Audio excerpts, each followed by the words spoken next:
오늘도 하나님의 은혜가 저와 여러분에게 함께하기를 기원합니다. 오늘은 신명기 마지막 날입니다. 모세가 하나님의 명령을 따라 노래를 만들어 백성들에게 들려준 그날, 하나님께서 모세에게 하신 말씀이 오늘 말씀입니다. 바로 그날에 여호와께서 모세에게 말씀하여 이르시되 너는 여리고 맞은편 모압 땅에 있는 아바림 산에 올라가 느보 산에 이르러 내가 이스라엘 자손에게 기업으로 주는 가나안 땅을 바라보라. 내 형 아론이 호르산에서 죽어 그의 조상에게로 돌아간 것 같이 너도 올라가는 이 산에서 죽어 내 조상에게로 돌아가리니 이는 너희가 신광야 가데스의 무리바 물가에서 이스라엘 자손 중 내게 범죄하여 내 거룩함을 이스라엘 자손 중에서 나타내지 아니한 까닭이라. 내가 비록 내가 이스라엘 자손에게 주는 땅을 맞은편에서 바라보기는 하려니와 그리로 들어가지는 못하리라 하시니라. 평생 하나님을 섬긴 모세지만 출애굽한 1세대 이스라엘과 함께 약속의 땅에 들어가지 못했습니다. 51절에 있는 말씀처럼 죄를 범했기 때문입니다. 어떤 사람들은 이렇게 말하죠. 하나님 너무하십니다. 어떻게 그럴 수가 있습니까? 라고 할 수 있지만 하나님께서 본보기로 보여주시는 겁니다. 본보기로 우리에게 알려주시는 겁니다. 여기서 우리가 주목해야 될 점이 한 가지 있습니다. 뭐냐면 약속의 땅이 가리키는 것이 뭐냐라는 것입니다. 약속의 땅이 가리키는 것이 뭘까요? 그냥 눈앞에 보이는 저 요단강 건너 있는 그 땅을 가리키는 걸까요? 그렇지 않습니다. 약속의 땅이 가리키는 것은 본향, 천국, 궁극적으로 우리 모두가 가게 될 그곳을 가리킵니다. 모세는 무엇을 가리킬까요? 모세는 율법을 가리킵니다. 약속의 땅에 들어가는 여호수아, 인도자 여호수아는 누구를 가리킬까요? 여호수아는 예수님을 가리킵니다. 하나님의 백성을 천국으로 인도하는 분은 율법이 아니라 예수님인 것입니다. 물론 율법도 천국으로 우리를 인도할 수 있습니다. 문제는 율법을 완벽하게 지켜서 천국에 들어갈 수 있는 사람이 없다는 것입니다. 이것을 보여주시는 겁니다. 아니, 여호수아가 왜 예수님인가요? 여호수아가 히브리어잖아요. 여호수아의 헬라어가 예수입니다. 같은 이름이에요. 하나님의 나라는 누가 들어갈 수 있죠? 하나님의 나라는 의인이 들어갈 수 있습니다. 죄인은 결코 들어갈 수 없습니다. 의인만 들어갈 수 있는데 율법을 100% 완벽하게 지켜서 들어가든지 아니면 하나님의 아들이신 예수님을 믿는 믿음으로 죄 사함을 받고 의롭다 여김을 받고 들어가든지 둘 중에 하나인 것입니다. 그것을 보여주시는 겁니다. 모세는 비록 육신을 가지고 약속의 땅에 들어가지는 못했습니다. 그러나 죽어서는 하늘에 낙원에 들어갔습니다. 그걸 우리가 어떻게 알 수 있죠? 예수님의 변화산 사건을 통해서 알 수 있습니다. 어느 날 예수님께서 베드로와 야고보와 요한 이 세 사람을 데리고 높은 산에 올라가셨습니다. 거기서 호련히 변화하시는데 그때 누가 나타나냐면 누가 나타나죠? 모세와 엘리야가 나타납니다. 그리고 이들이 예수님께서 장차 십자가에 못 박혀 죽으실 것을 이야기 나눴습니다. 모세가 누구랑 같이 나타났죠? 엘리야와 같이 나타났습니다. 그 말은 모세와 엘리야가 같이 있다는 뜻입니다. 엘리야는 어디에 있습니까? 엘리야는 하늘에 있습니다. 하나님께서 엘리야를 산채로 하늘로 데려가셨습니다. 그곳에 누가 같이 있는 거예요? 모세가 같이 있는 겁니다. 그러니까 비록 모세가 육신으로는 약속의 땅에 들어가지는 못했지만 죽어서는 하늘에 낙원에 갔다는 것을 알 수 있습니다. 다만 모세가 몇 살에 죽죠? 120살에 죽습니다.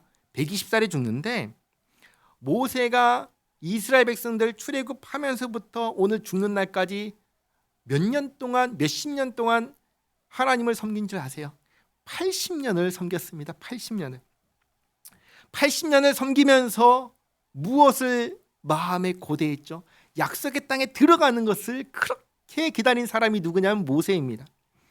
80년 동안 고대했던 약속의 땅에 들어가지 못하니까, 물론 죽어서는 천국에 가지만 살아서는 그 땅 들어가지 못하니까 그 심정이 얼마나 아쉬웠겠습니까?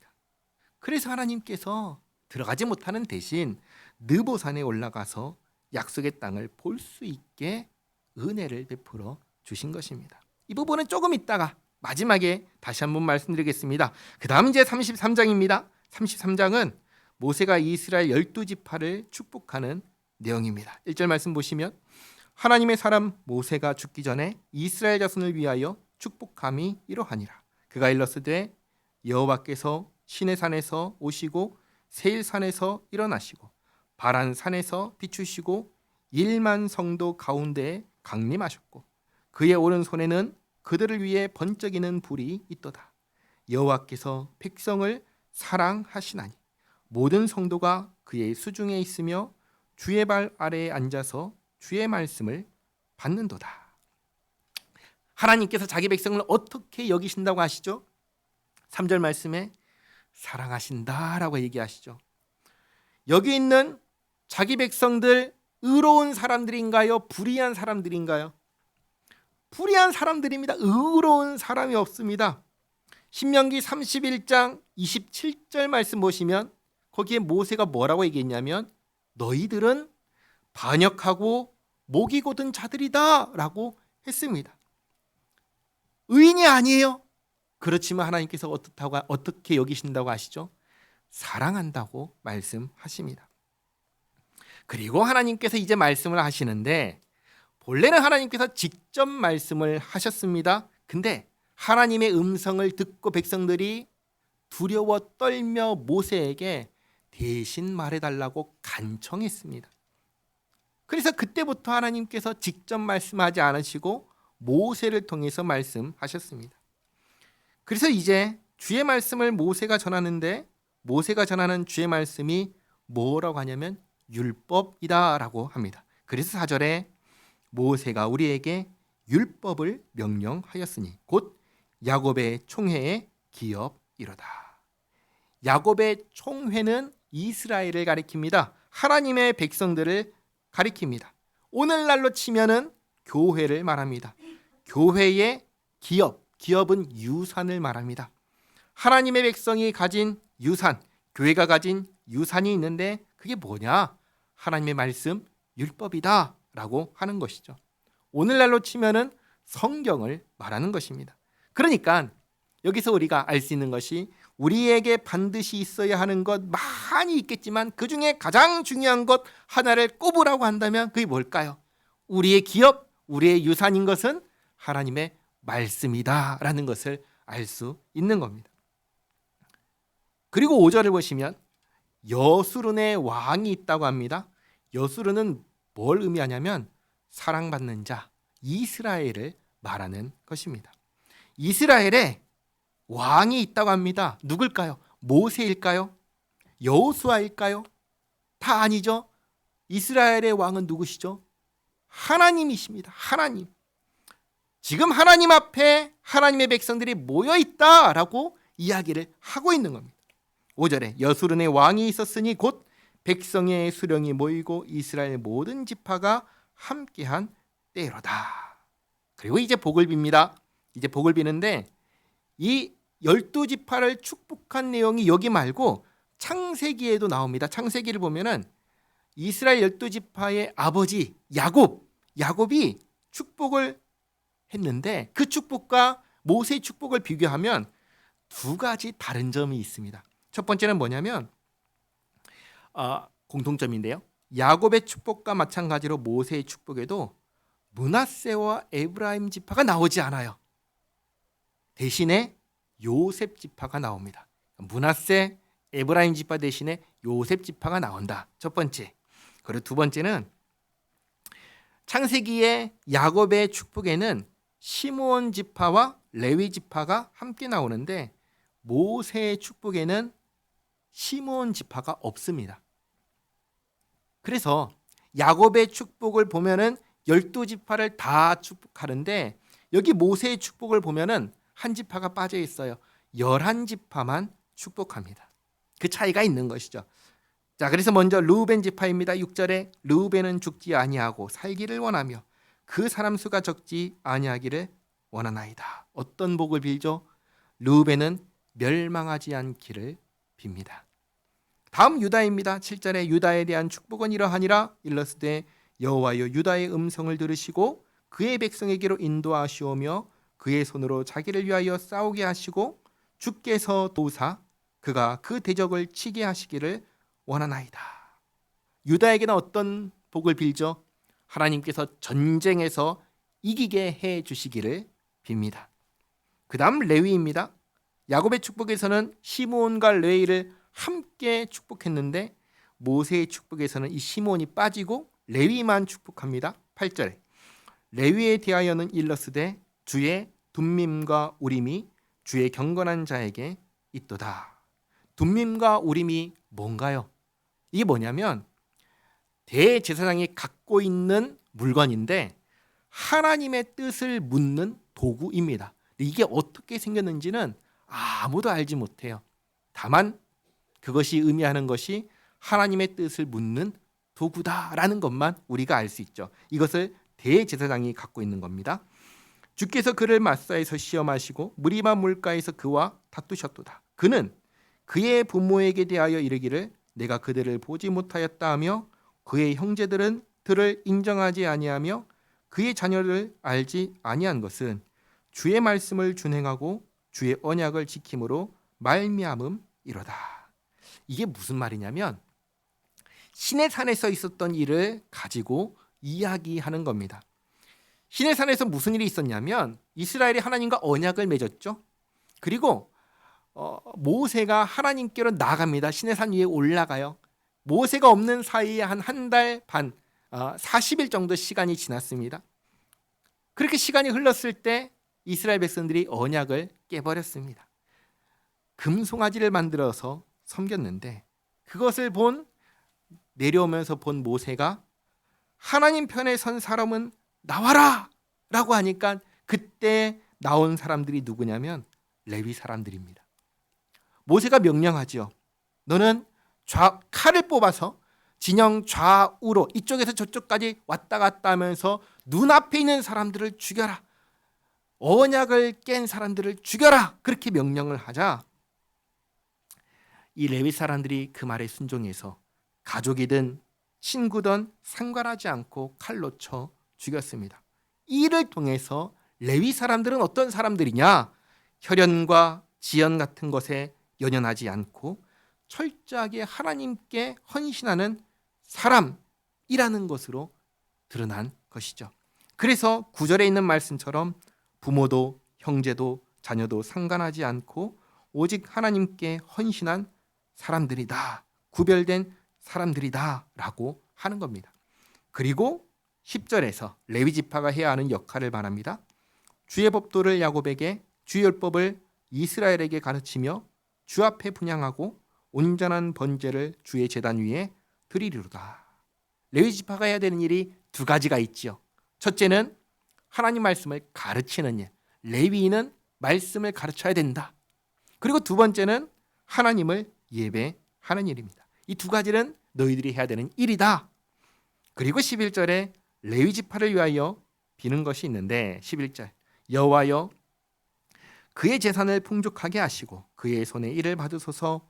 그를 대적하여 일어나는 자와 미워하는 자의 허리를 꺾으사 다시 일어나지 못하게 하옵소서. 하나님께서 레위 지파를 풍족하게 해주시고 받아주시고 또 지켜주시기를 빌었습니다. 그 다음 베냐민 지파입니다. 12절 베냐민에 대하여는 일러스되 여호와의 사랑을 입은 자는 그 곁에 안전히 살리로다. 여호와께서 그를 날이 마치도록 보호하시고 그를 자기 어깨 사이에 있게 하시리로다. 어떤 복이죠? 하나님께서 보호해 주시기를 빌었습니다. 그 다음 요셉 지파인데 나중에 요셉 지파는 에브라임과 므낫세 지파로 나눠지죠. 둘로 부르지 않고 하나 요셉 지파로 말합니다. 13절에 요셉에 대하여는 일러스되 원하건대 그 땅이 여호와께 복을 받아 하늘의 보물인 이슬과 땅 아래에 저장한 물과 태양이 결실하게 하는 선물과 태음이 자라게 하는 선물과 옛산의 좋은 산물과 영원한 작은 언덕의 선물과 땅의 선물과 거기 충만한 것과 가시떨기나무 가운데에 계시던 이의 은혜로 말미암아 복이 요셉의 머리에 그의 형제 중 구별한 자의 정수리에 임할지로다. 그는 첫 수송아지 같이 위엄이 있으니 그 뿔이 들소의 뿔 같도다. 이것으로 민족들을 받아 땅 끝까지 이르리니 곧 에브라임의 자손은 만만이요 므낫세의 자손은 천천이리로다. 이렇게 요셉 지파는 딱 봐도 하나님께서 풍성한 복을 주시기를 빌었습니다. 다음은 스불론과 이사갈입니다. 스불론에 대하여는 일러스되 스불론이여 너는 밖으로 나감을 기뻐하라. 이사갈이여 너는 장막에 있음을 즐거워하라. 그들이 백성들을 불러 산에 이르게 하고 거기에서 의로운 제사를 드릴 것이며 바다의 풍부한 것과 모래에 감추어진 보배를 흡수하리로다. 무슨 말이냐면 스불론은 바다로 나가서 풍성한 것을 얻게 될 것이고 이사갈은 땅에서 감추어진 보배를 얻게 될 것이다 라는 것입니다. 그리고 이 모든 것을 가지고 하나님께 영광 돌릴 것을 빌었습니다. 그 다음은 갓입니다. 20절에 갓에 대하여는 일러스되 갓을 광대하게 하시는 이에게 찬송을 부를지어다. 갓이 암사자같이 엎드리고 팔과 정수리를 찢는도다. 그가 자기를 위하여 먼저 기업을 택하였으니 곧 입법자의 분깃으로 준비된 것이로다. 그가 백성의 수령들과 함께 와서 여호와의 공의와 이스라엘과 세우신 법도를 행하도다. 갓은 하나님의 공의와 법도를 행할 것을 빌었습니다. 다음은 단입니다. 단에 대하여는 일러스되 단은 바산에서 뛰어나오는 사자의 새끼로다. 단이 이제 사자의 새끼니까 장차 사자로 어른 사자로 성장할 것을 빕니다. 다음은 납달리입니다. 납달리에 대하여는 일러스되 은혜가 풍성하고 여호와의 복이 가득한 납달리여 너는 서쪽과 남쪽을 차지할지로다. 이렇게 납달리는 넓은 땅을 차지할 것을 빕니다. 다음은 아셀입니다. 아셀에 대하여는 일러스되 아셀은 아들들 중에 더 복을 받으며 그의 형제에게 기쁨이 되며 그의 발이 기름에 잠길지로다.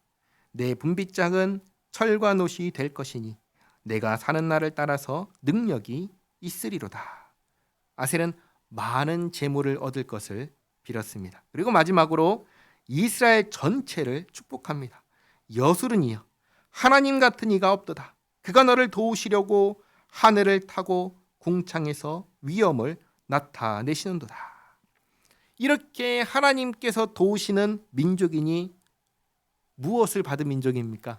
복받은 민족이지요. 그리고 27절에 영원하신 하나님이 내 처소가 되시니 그의 영원하신 팔이 내 아래에 있도다. 하나님께서 처소, 집이 되어 주시니 얼마나 안전하겠습니까? 그리고 그가 내 앞에서 대적을 쫓으시며 멸하라 하시도다. 이스라엘이 안전히 거하며 야곱의 샘은 곡식과 새 포도주의 땅에 홀로 있나니 곧 그의 하늘이 이슬을 내리는 곳에로다.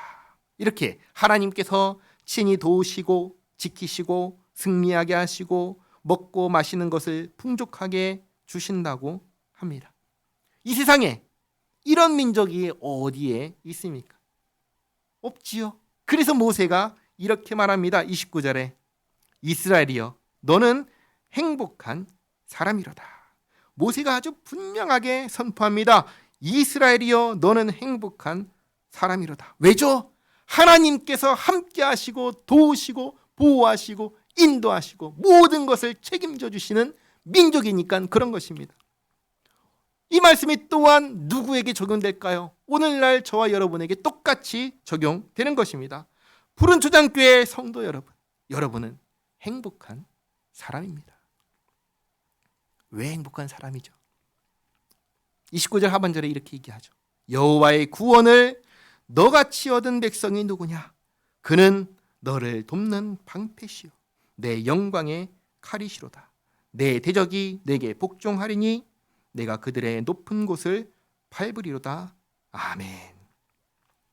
마지막 34장입니다. 모세가 모압 평지에서 느보산에 올라가 여리고 맞은편 비스가 산 꼭대기에 이르매 여호와께서 길르앗 온 땅을 단까지 보이시고 또 온 납달리와 에브라임과 므낫세의 땅과 서해까지의 유다 온 땅과 네겝과 종려나무의 성읍 여리고 골짜기 평지를 소알까지 보이시고, 모세가 느보산에 올라가서 비스가 산 꼭대기에 이릅니다. 하나님께서 거기에서 약속의 땅을 쭉 보여주시는데 이게 사실은 볼 수 있는 거리가 아니에요. 이 약속의 땅의 크기가 어느 정도 크기인지 아세요? 우리나라로 치면 경상도와 전라도를 합친 크기 정도 됩니다. 경상도와 전라도. 경상도와 전라도를 한눈에 볼 수 있나요? 여기 부산에서 가장 높은 산에 올라가서 보면 어디까지 보일까요? 부산은 다 보이나요? 안 보이죠. 부산도 다 안 보입니다. 하물며 경상도와 전라도 합친 크기 전체를 다 보여주신 거예요. 이건 볼 수 있는 크기가 아닌 것이죠. 그런데 하나님께서 다 볼 수 있게 해주신 것입니다. 왜죠? 평생 하나님을 섬기고 하나님의 집에 충성한 모세에게 하나님께서 은혜를 베풀어 주신 것입니다. 이제 모세 죽으면 어디로 가죠? 하늘에 있는 본향에 갑니다. 이 땅에서 누릴 수 있는 것보다 더욱 복된 곳으로 가니까 아쉬울 게 있나요? 없지요. 그래도 이 땅에서 하나님께서 약속하신 젖과 꿀이 흐르는 땅, 80년 동안 들어가려고 했던 그 땅이기에 하나님께서 그 마음을 아시고 모든 것을 볼 수 있게 해 주신 것입니다. 4절에 여호와께서 그에게 이르시되 이는 내가 아브라함과 이삭과 야곱에게 맹세하여 그의 후손에게 주리라 한 땅이라. 내가 내 눈으로 보게 하였거니와 너는 그리로 건너가지 못하리라 하시매 이에 여호와의 종 모세가 여호와의 말씀대로 모압 땅에서 죽어 벳볼 맞은편 모압 땅에 있는 골짜기에 장사되었고 오늘까지 그의 묻힌 곳을 아는 자가 없느니라. 모세가 죽었을 때 나이 120세였으나 그의 눈이 흐리지 아니하였고 기력이 쇠하지 아니하였더라. 하나님께서 모세를 120년 동안 돌봐주셨습니다. 우리가 이 점을 잊지 말아야 합니다. 하나님께서는 모세와 평생을 함께 하시며 지키시고 돌보아 주셨습니다.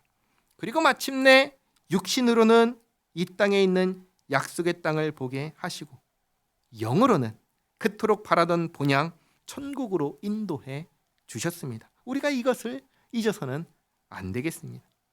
8절에 이스라엘 자손이 모압 평지에서 모세를 위하여 애곡하는 기간이 끝나도록 모세를 위하여 30일을 애곡하니라. 모세가 눈의 아들 여호수아에게 안수하였으므로 그에게 지혜의 영이 충만하니 이스라엘 자손이 여호와께서 모세에게 명령하신 대로 여호수아의 말을 순종하였더라. 여호수아가 이제 모세의 뒤를 잇는 이스라엘의 인도자가 되었습니다. 그리고 10절을 주목해 보시기 바랍니다. 그 후에는 이스라엘의 모세와 같은 선지자가 일어나지 못하였나니 모세는 여호와께서 대면하여 아시던 자요 여호와께서 그를 애굽 땅에 보내사 바로와 그의 모든 신하와 그의 온 땅의 모든 이적과 기사와 모든 큰 권능과 위엄을 행하게 하심에 온 이스라엘의 목전에서 그것을 행한 자이더라. 아멘. 10절에서 말하는 그 후가 언제까지냐면 예수님께서 오실 때까지입니다. 물론 모세 이후에도 무수히 많은 선지자가 일어났습니다. 그러나 그 중에 단 한 사람도 모세와 같은 선지자는 없었습니다. 그 유명한 엘리야도 모세와 같은 선지자는 아니었습니다. 엘리야와 같은 선지자는 신약 시대에 누구로 나타났죠? 세례 요한으로 나타났습니다. 그리고 모세와 같은 선지자로 누가 오셨죠? 예수님께서 오셨습니다. 히브리서를 보면 예수님은 모세와는 비교할 수 없는 하나님의 아들이시라고 가르쳐 줍니다. 자, 그래서 신명기를 정리하면 이렇습니다. 제가 나눠드린 저기 뒷장을 딱 보시면 1에서 9번까지 있죠. 신명기는 이렇습니다. 모세가 이스라엘 백성들에게 남긴 유언 설교입니다. 이 설교의 핵심은 하나님을 사랑하여 언약을 지키라는 것입니다. 그러나 이스라엘 백성들 언약을 깰 것을 알기에 그 다음도 대비하였습니다. 뭐냐? 회개하고 돌아오면 하나님께서 받아주신다는 것이었습니다. 그리고 모세가 약속의 땅에 들어가지 못하는 것으로 율법을 지키는 것으로는 약속의 땅에 들어가지 못한다는 것을 보여주었습니다. 대신 여호수아가 이스라엘 백성들을 약속의 땅으로 들어가게 하는 것으로 예수님께서 자기 백성을 약속의 땅으로 들어가게 해 주실 것을 보여주었습니다. 그리고 모세는 자기와 같은 선지자를 하나님께서 주실 것을 이야기했는데 마침내 그분이 오셨는데 바로 예수 그리스도입니다. 결국 모세 오경은 누구를 가리키면서 마치죠? 예수님을 가리키면서 마치는 것입니다. 하나님께서 죄인인 자기 백성을 천국으로 인도할 아들 예수님을 보내주겠다 약속하시며 신명기가 끝나는 것입니다. 그러므로 신명기를 마치면서 이것 한 가지 기억하시기 바랍니다. 모세가 이스라엘 백성들을 가리켜서 어떠한 민족이라고 하였습니까? 너는 행복한 민족, 너는 행복한 사람이라고 하였습니다. 하나님께서 우리를 이렇게 사랑하셔서 아들 예수님 약속하시고 구원하여 주셨습니다. 그러니 우리는 어떤 사람들입니까? 우리는 행복한 사람들입니다. 이것을 잊지 마시기 바랍니다. 기도하겠습니다. 하나님 감사합니다. 모세의 유언을 들었습니다. 저희를 향하여 행복한 사람이라고 하신 말씀을 들었습니다. 참으로 저희는 행복한 사람, 복 있는 사람입니다. 하나님께 사랑받아 죄 사함 받고 하나님의 자녀가 되어 하나님을 향하여 아버지라고 부를 수 있는 사람이 또 어디에 있겠습니까? 이렇게 크신 복을 베풀어 주심에 감사드립니다. 저희가 언제나 주님의 사랑과 은혜를 기억하며 감사하며 살기를 원합니다. 특별히 2025년 새해를 맞이하여 주님의 사랑을 더 깊이 알기를 원합니다. 저희의 눈을 열고 마음을 열어주시어 주님의 마음을 알게 하옵소서. 그리고 주님의 사랑과 은혜에 감사함으로 보답하는 새해가 되게 하옵소서. 예수님의 이름으로 기도하옵나이다. 아멘.